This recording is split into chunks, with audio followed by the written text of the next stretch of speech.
La siguiente ponencia está titulada Aprovechando las ventajas del nearshoring, participación estratégica México-Colombia.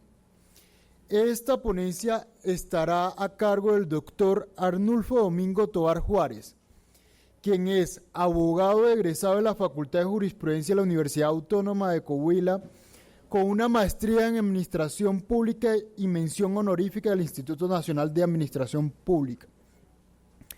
Tiene un doctorado en Derecho Aduanero del Centro Universitario de Estudios Jurídicos.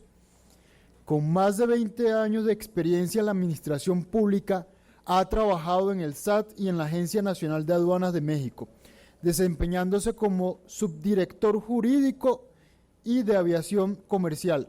Ha sido académico en el Derecho Fiscal, Administrativo y Aduanero en instituciones como el Tecnológico de Monterrey. Actualmente es consultor en Comercio Exterior y Aduanas y socio fundador de MRK Consultores. Bienvenidos, doctor Arnulfo, a nuestra casa de estudio.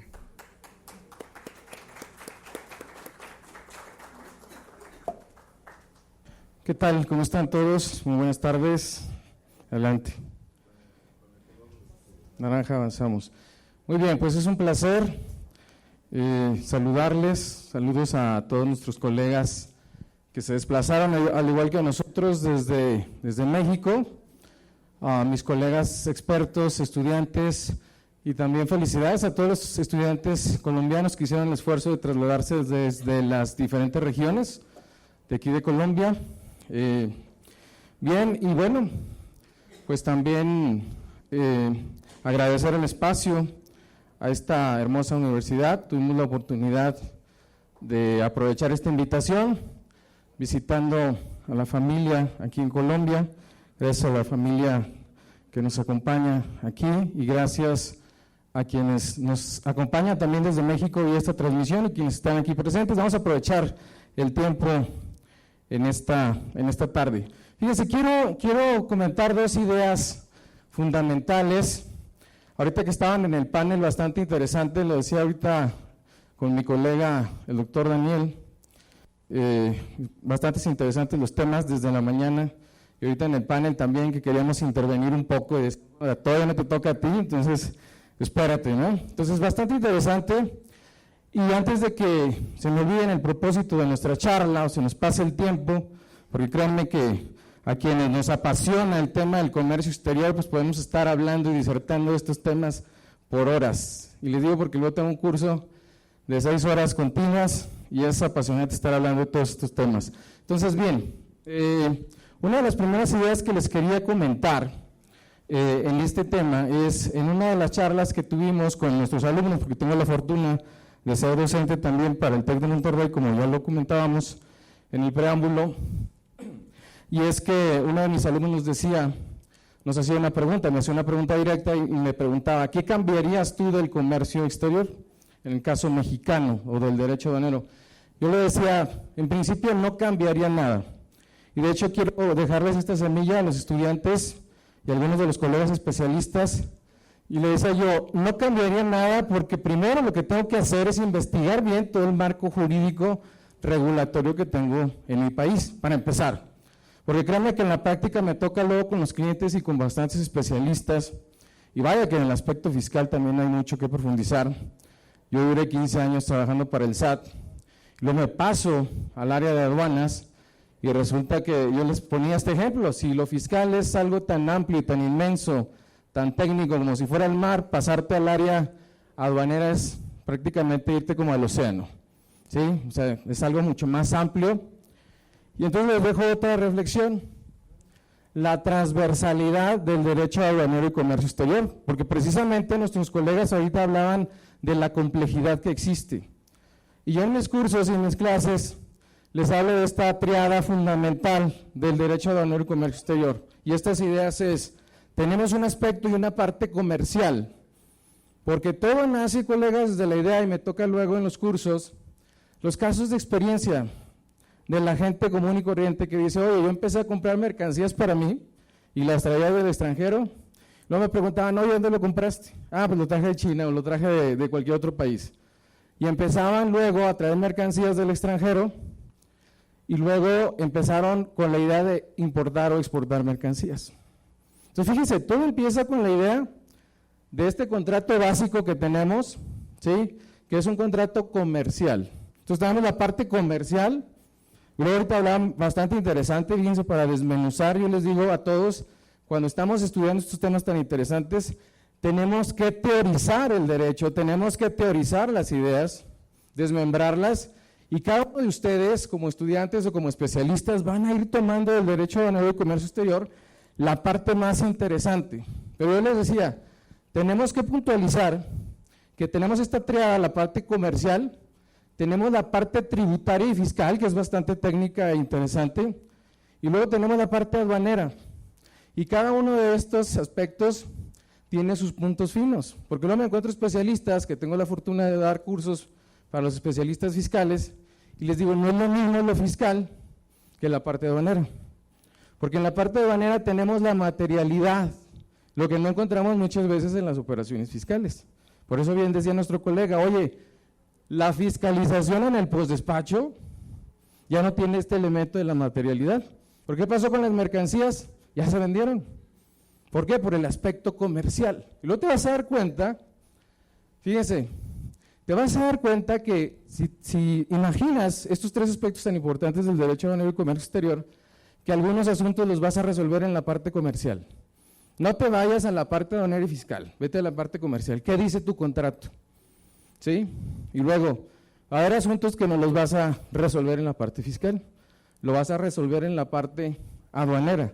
Entonces tenemos que diferenciar, porque decíamos, y es parte de la charla, porque hace un par de semanas me tocaba dar un curso de nearshoring. Entonces el nearshoring, decíamos, pues así tan sencillo y tan simple, es una estrategia de las empresas, como ya lo sabíamos, que buscan acercar, iniciar, reubicar sus procesos productivos hacia un país cercano, que es el país de consumo, pues para mejorar el aspecto fiscal, para mejorar el aspecto logístico y de costos. Porque todo eso es un tema de costos, es de negocio, ¿sí? Y entonces cuando daba el curso, me decía una de las personas en cierta crítica, me dice, es que estás hablando de puro comercio exterior. Y le digo, es que el nearshoring es comercio exterior. ¿Por qué? Porque decíamos, no existe complejidad, aunque también la hay en el mercado interno y en el marco jurídico interno, cuando un comprador le vende a un vendedor le vende a un comprador, tenemos un contrato. Pero cuando vamos a traspasar el tema de las fronteras, entonces ya estamos hablando del tema aduanero. Y el tema aduanero, fíjense, el comercio exterior hasta cierto punto lo controla la autoridad, pero no lo promueve, decíamos, es la propia inventiva, iniciativa de los emprendedores, los que dicen, oye, quiero importar o quiero exportar hacia otros países. Y cuando ya tenemos el tema del cruce en la frontera, pues entonces viene el tema aduanero. Y dentro del tema aduanero pues, está también el tema fiscal de las contribuciones que decíamos ahorita. ¿Por qué? Porque ¿cuál es la forma de controlar de la autoridad? Los impuestos. Porque si me va a salir más caro con los impuestos traerlo de China, por ejemplo, que aunque no es el caso, lo sabemos, o de cualquier otro país, pues entonces mejor compro en el mercado interno. ¿Sí? Entonces tenemos que hacer esa transversalidad. Entonces para el nearshoring precisamente buscamos alianzas estratégicas, colaboración, ¿verdad?, entre las empresas, porque ya lo decíamos, las empresas ya tienen suficiente con estarse preocupando de importar y exportar. Para eso estamos los especialistas de comercio exterior, los agentes aduanales, las empresas transportistas, los que estudiamos esta materia para asistir a aquellos emprendedores precisamente y darle un auge al comercio. Entonces, bueno, algo de la historia, ya lo sabemos, y México, como ya daban algunos datos estadísticos, pues obviamente le ha impactado el tema del nearshoring por estar en un lado de Estados Unidos. Y el concepto de nearshoring pues ha ido cambiando, decíamos, a lo largo de la década. Pero fíjense, un tema interesante. En México, y también es una opinión personal, yo creo que no desarrollamos todavía más el comercio exterior porque durante mucho tiempo tuvimos la dependencia del petróleo. Pensamos que no se iba a acabar, ¿sí? Pensamos que no se iba a acabar y ahorita tenemos un impacto muy importante, que lo vamos a ver algunas cifras más adelante, donde el comercio exterior impacta en el PIB mexicano en más del 82% del PIB.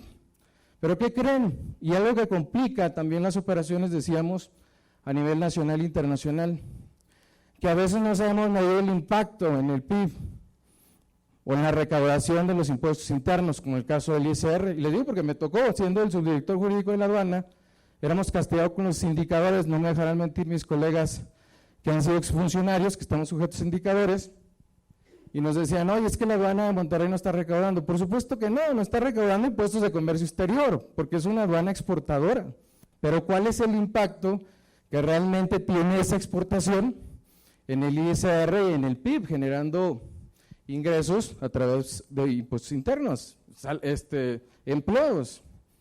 ¿Sí? Entonces, por eso decía, el enfocarse, y era la invitación que les hacía a nuestros colegas en esta charla que teníamos de nearshoring, precisamente a ver algunos aspectos básicos. En el caso mexicano es la ubicación estratégica, y vamos a ver, decíamos, parte también de este desarrollo del nearshoring y de la, digamos, internacionalización, pues sabemos que no nada más son las importaciones y exportaciones, también es la inversión extranjera directa. ¿Cómo buscamos entrar como empresarios, o cómo buscan nuestros empresarios entrar a otros mercados?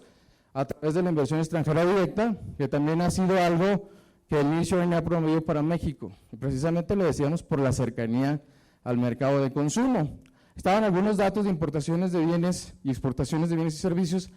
En el caso mexicano decíamos que rebasa más del 80% del Producto Interno Bruto. Y otra de las cuestiones también, pues, México como uno de los primeros exportadores, o el primer exportador en América Latina. Decíamos, y todo esto tiene que ver, decíamos, con el conocimiento de ese marco jurídico. Ya hablaban nuestros especialistas expertos en los otros temas, de cómo se va promoviendo a través de programas sectoriales, ¿verdad? Y de facilitaciones al comercio exterior, porque es lo que buscamos. Acuérdense que empezamos con ese contrato inicial, que es el contrato de compraventa internacional. Y si yo busco adquirir bienes en otro país, pues es porque me va a salir más rentable. Y ahí tenemos conceptos básicos muy interesantes como el valor en aduana, como la clasificación arancelaria, como los tributos, las regulaciones y restricciones no arancelarias. Pero bien, y uno de los temas que ya han comentado nuestros colegas también, pues es la participación del sector manufacturero, decíamos, con el famoso programa IMEX, el comparativo en Colombia, del que nos comentaban, del Plan Vallejo, ¿verdad? Algo similar. Pero vamos a ver algunos aspectos importantes del nearshoring: la proximidad geográfica y cultural, similitudes culturales geográficas, es lo que facilita la cadena de suministro, reducir tiempos de entrega, y algunos de los aspectos básicos que tendremos que ver para el nearshoring, pues, idioma, cultura, gastronomía, la conectividad, la conexión, por ejemplo, que tenemos México-Colombia. Decíamos, nosotros hicimos un viaje entre 7 y 8 horas con conexiones, 6 horas directa, misma zona horaria, bueno, tenemos una hora de diferencia, pero en varias regiones también de México tenemos distintos horarios. Entonces, digamos, muchas similitudes.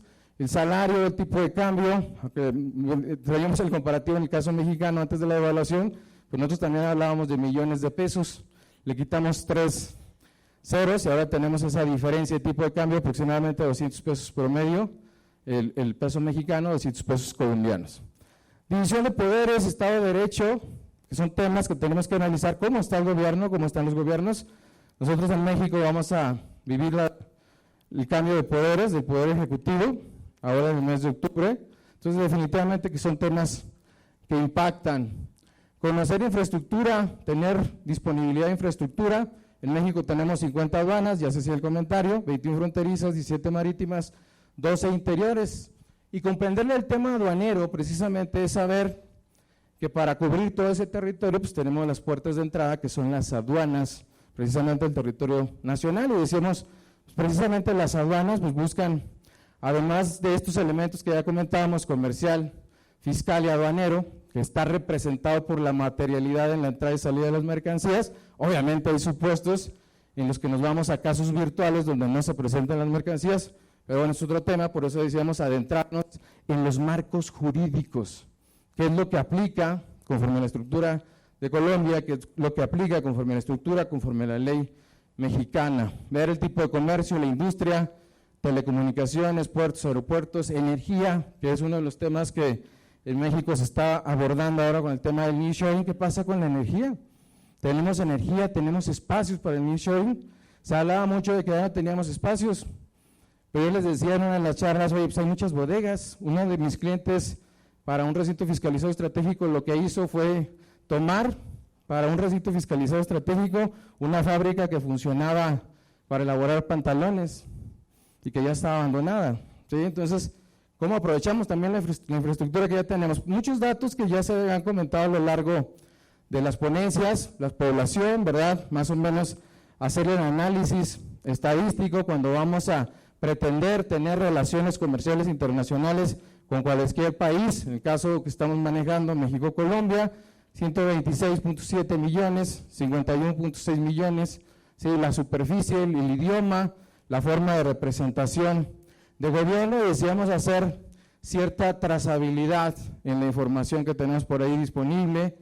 Bueno, decíamos, es necesario buscar países que ofrezcan incentivos fiscales y arancelarios, regímenes especiales, que vamos a ver algunos ejemplos más adelante, de poder analizar la estructura, las leyes, las normas, que créanme, somos muy parecidos, y lo vamos a ver en algunos ejemplos más adelante. Tenemos una constitución, tenemos división de poderes, tenemos una normatividad interna. En el caso mexicano, nos dice la Constitución, esta Constitución y los tratados que estén de acuerdo con la misma son la suprema ley, ¿sí? Y de esta suprema ley, pues bajan las leyes federales, los reglamentos, y normatividad secundaria, como son las relaciones de comercio exterior. Alguien hablaba también de nuestros colegas especialistas, el MOA en el caso mexicano, y que deseamos por esa rapidez del comercio, ¿sí? Que tiene que haber esa movilidad en las normas y en las leyes, ¿sí? Es muy difícil, en el caso mexicano, reformar las leyes, porque el Congreso se reúne para estos efectos 2 veces o sesiona 2 veces al año. Entonces, por eso necesitamos una normatividad secundaria que regule y que facilite, porque tiene que haber un equilibrio entre la regulación que realiza la aduana, pero también en la facilitación del comercio exterior. Para esto ya hablábamos zonas francas, recintos fiscales estratégicos, los tratados de libre comercio. Y entonces no hay una fórmula, colegas y nuestros amigos estudiantes, no hay una fórmula perfecta. Tú tienes que definir tu plan de importación y exportación, ¿sí? ¿Qué es lo que quieres importar y exportar? Y empezar a analizar, tomar de esos 200 mercados, aunque sabemos que solamente 184 países forman parte de la OMA, ¿verdad?, sus administraciones tributarias, y que todos en algún momento decíamos, de nuestra Constitución tenemos una norma interna, pero también tenemos una normatividad internacional, pues que nos ayuda a tener esa trazabilidad entre los mercados internacionales. Programas especiales en México, ya se hablaba, Index, PROSEC, regla octava, la facilitación de operación aduanera, que tenemos a través de las diferentes administraciones tributarias. Entonces, fíjense, y esta parte de la facilitación aduanera, más que tener una charla de datos, de leyes, les platico algunas de las experiencias que luego nos toca con nuestros clientes en México, y es que, decíamos, el aspecto comercial es tan dinámico que a ningún importador le conviene que su mercancía, como ya lo comentaba luego el doctor Cabrera, quede 3 meses ahí en el recinto fiscal. Y créanme que sucede precisamente por esa falta de conocimiento de la normatividad secundaria. Tenemos también nosotros, en el caso de algunos de nuestros clientes, asuntos que la aduana no ha podido resolver, ya se comentaba la complejidad. ¿Por qué? Porque la normatividad la quieren aplicar de una manera directa, ¿sí? Y buscan que haya una ley que lo diga, pero realmente toda la ley tiene que ser interpretada de una manera armónica para que se puedan resolver las controversias que tenemos en el derecho aduanero y precisamente fluya la facilitación aduanera y comercial. Entonces, el Nearshoring ofrece beneficios, ¿sí?, para empresas, para los países. Yo creo que se ve reflejado cuando nosotros tenemos empresas transnacionales. Yo lo veo mucho en el tema de negocios internacionales con mis alumnos, y vemos que también, todos por la parte de sustentabilidad, sostenibilidad, pues las empresas también buscan mejorar el entorno del país, de la sociedad, y eso se ve reflejado, y es bien importante, decíamos, que los países, lejos de solamente regular, pues puedan también ver los impactos que se tienen a nivel social. Hablar de nearshoring, ya lo decíamos hace rato, es hablar de comercio exterior. El comercio exterior tiene una naturaleza fiscal, ya lo comentábamos. Los impuestos de comercio exterior, caso mexicano, creo que también lo entendemos de esa manera, únicamente es el de importación y exportación. Tenemos otro tipo de impuestos que se pagan en los pedimentos, que es el IVA y el IEPS, pero decíamos por las operaciones de consumo dentro del territorio nacional. Y hacer ese análisis también es bien importante, porque incluso en el ejemplo que les decía, muchas veces la propia autoridad se pierde, y ya lo hacían en el panel anterior, se pierde de vista el impacto, decíamos, que tienen todas estas operaciones de comercio exterior, también en la recaudación en los impuestos internos, sobre todo en el ISR. Entonces no tienen esa visión o no tienen esa trazabilidad. ¿Por qué? Porque en el pedimento aduanero, en el caso mexicano, también no se ve reflejado de manera directa, ¿sí?, el pago del ISR, aunque sabemos que toda la normatividad secundaria dice cómo podemos deducir ese ISR, ¿sí?, de nuestras operaciones y de nuestros ingresos. ¿Cómo lo podemos acreditar el IVA también pagado en las operaciones de comercio exterior? Cuestiones bastante interesantes. Hablar de comercio exterior es hablar de normas locales, decíamos, normas extranjeras, autoridades locales, autoridades extranjeras. Fíjense, y no nada más las autoridades, como hay organismos privados que influyen, en el caso de los Incoterms, ¿sí? La Cámara Internacional de Comercio no es una autoridad, pero como los Incoterms son necesarios, decíamos, pues para que fluya el comercio de una manera adecuada. Revisión física, documental legal, ya lo decíamos también, es otra de las cuestiones súper importantes, decíamos, por este principio de materialidad del derecho aduanero, llevo mis documentos, presento las mercancías, ¿y qué es lo que tiene que revisar la autoridad? Que tus documentos y tus mercancías estén de acuerdo, no nada más con el marco legal, local, sino también con el marco internacional. Les doy un ejemplo.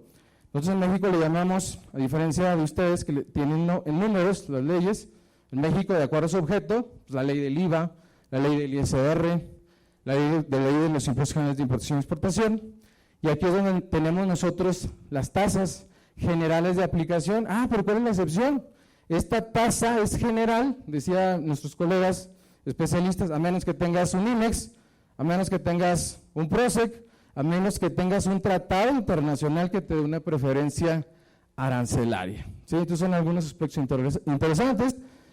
Decíamos, el nearshoring debe contemplar una estrategia de procesos, una trazabilidad entre los componentes fundamentales del comercio exterior, que ya había abundado un poco, comercial, fiscal y aduanero, y sobre todo también contemplar esa planeación de logística, de transporte, control, seguridad, seguimiento de inventarios, Incoterms, porque ya lo comentaban hace rato también cuando veían este interesante tema de los sistemas.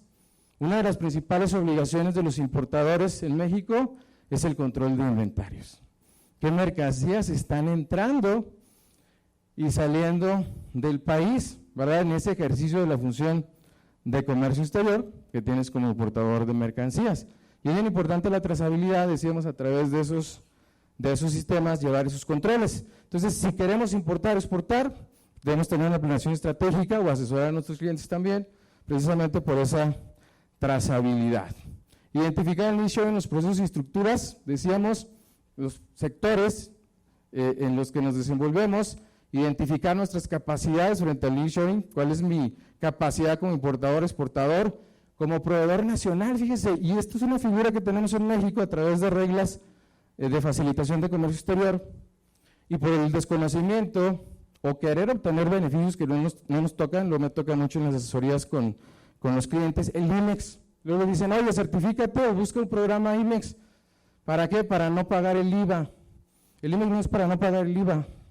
El IMEX es para una trazabilidad de procesos, con una vocación de exportación. Importar para exportar. Y entonces, luego en la práctica dice, oye, pues es que alguien lo está haciendo de esa manera y no está pagando el IVA. Oye, pero es que el IMEX no es para eso, sino es tu vocación. Y se malutilizan los programas y luego los regímenes por el desconocimiento de las normas y de las reglas de comercio exterior. Por eso decíamos, es muy importante, ¿sí? Y otra de las figuras que luego me ha tocado que algunos clientes se quejan, oye, viene la autoridad y me pide el programa IMEX cuando soy un proveedor nacional. Si eres un proveedor nacional no necesitas tener un programa IMEX, ¿sí? ¿Por qué te lo exige la autoridad? O decíamos la trazabilidad también del comercio electrónico, llegan y les hacen las auditorías y, oye, tráeme tu expediente de comercio exterior. Pues aquí está en mi formato PDF, en una memoria, no más que lo quiero impreso. Yo digo a mis clientes, pues si te lo pide impreso la autoridad, pues imprímeselos y ya, te quitas de problemas. Sí, porque la autoridad luego es muy parca en las interpretaciones, luego en sus procedimientos. Identificar responsabilidades frente al nearshoring, cumplimiento, control, certificaciones. El tema de responsabilidades es sumamente importante, colegas, porque si hay algo que a mí me encanta del comercio exterior es que nadie puede tener todo el control del comercio exterior. Salud. Fíjense, tenemos el tema de las obligaciones del importador y luego tenemos los socios estratégicos, el agente aduanal, los transportistas, los forwarders, ¿sí?, que son parte importante del comercio exterior. Simplemente en el derecho mexicano, ¿sí?, el agente aduanal nada más puede operar en 4 aduanas, una descripción y 3 adicionales. ¿Cómo le haces con las otras aduanas, con las otras 46? Pues tiene que hacer corresponsabilidades, tiene que hacer asociaciones estratégicas con otros colegas para poder brindar los servicios, ¿sí?, a sus clientes. Y así es el comercio exterior. El comercio exterior necesitas de la participación estratégica de socios. Yo les digo a los clientes, luego importadores, que necesitas tener una relación súper cercana con tu agente aduanal, ¿sí?, porque la ley responsabiliza pues, a los importadores, pero también el agente aduanal es responsable de aspectos fundamentales, como es la valoración, la determinación de los impuestos, ¿sí?, la clasificación arancelaria, entre otros aspectos sumamente importantes. Bueno, tenemos que ver las ventajas y beneficios del nearshoring, además de los temas logísticos, preferencias arancelarias, facilitación aduanera que minimice tiempos y costos.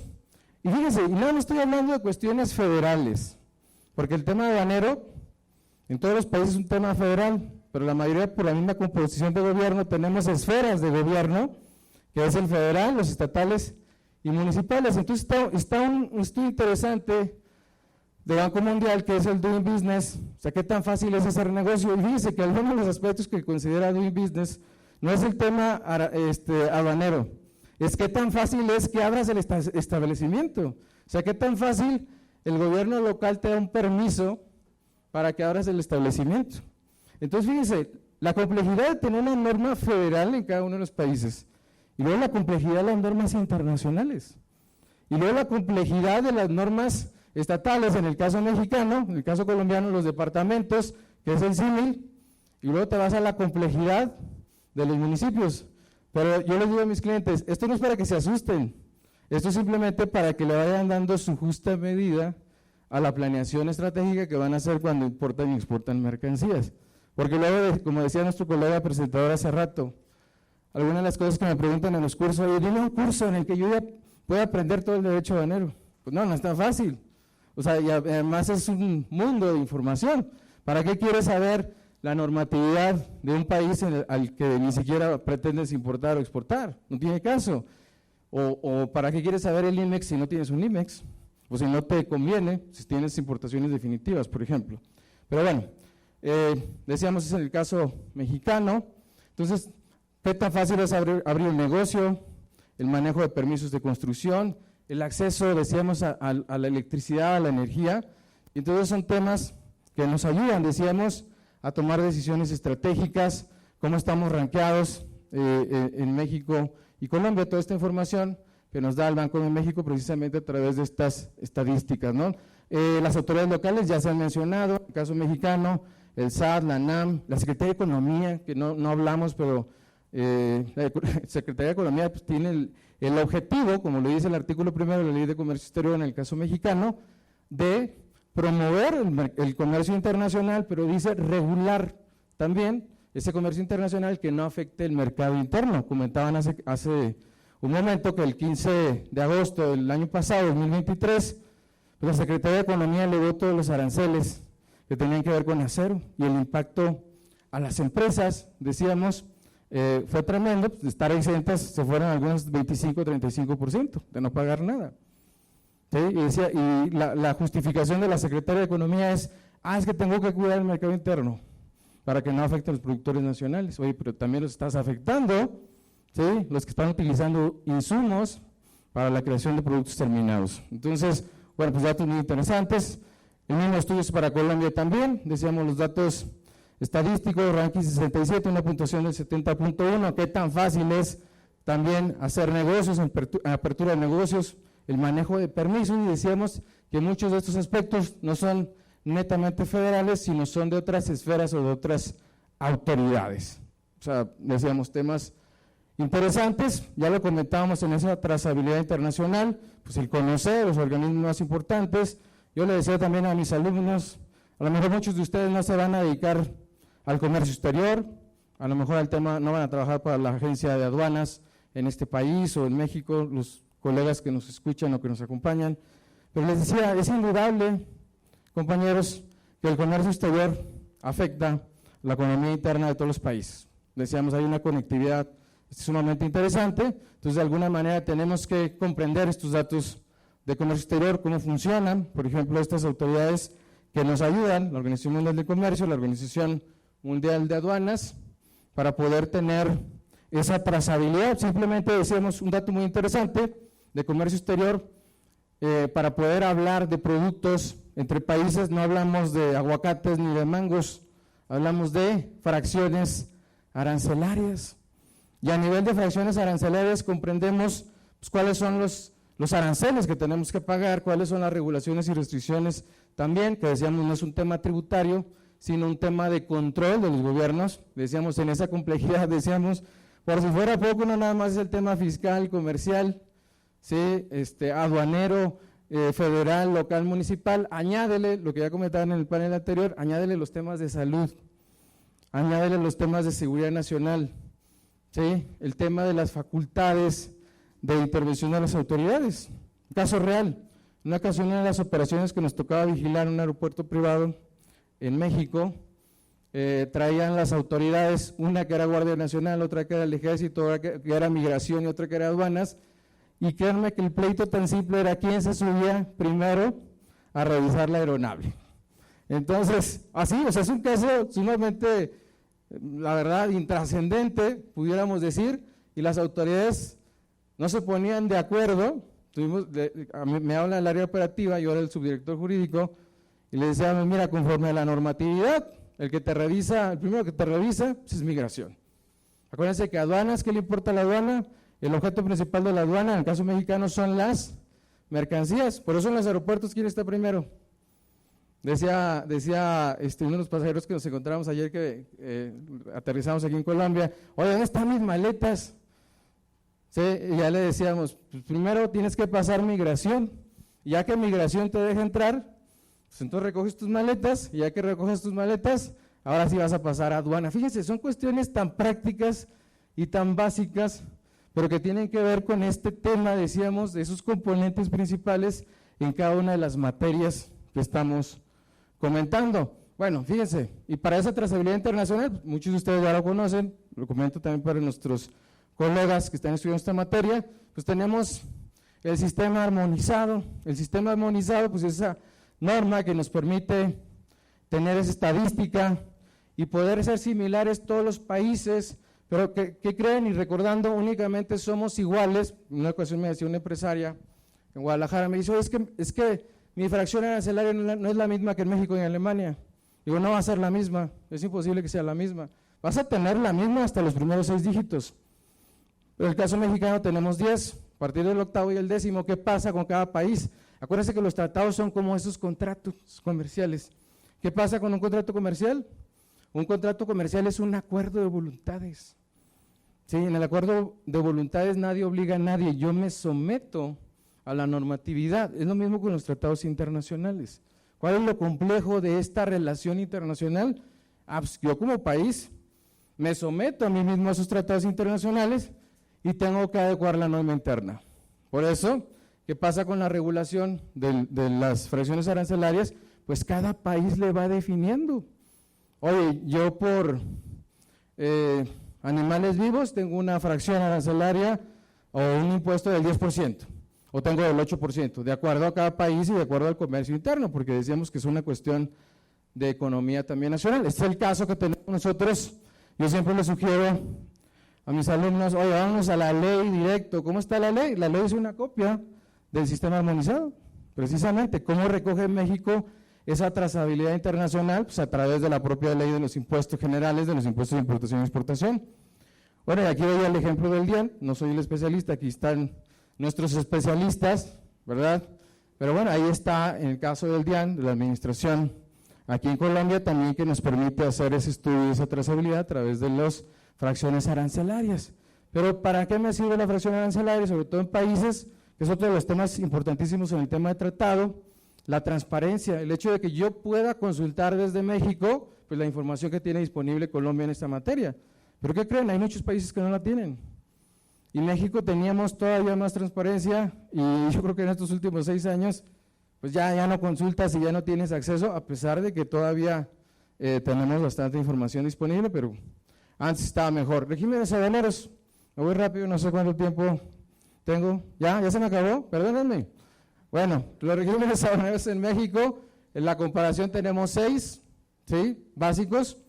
Y bueno, en el caso colombiano yo veía también los básicos es importación definitiva temporal, ¿sí?, y todo lo demás, colegas, decíamos, es simplemente una trazabilidad o una comparación, que era lo que les decía, y que cada uno de nosotros que queramos entrar o salir o buscar una planeación estratégica entre países, pues tenemos que analizar, decíamos, a la luz de los conceptos o puntos finos, la trazabilidad que podemos tener en las operaciones de un país a otro.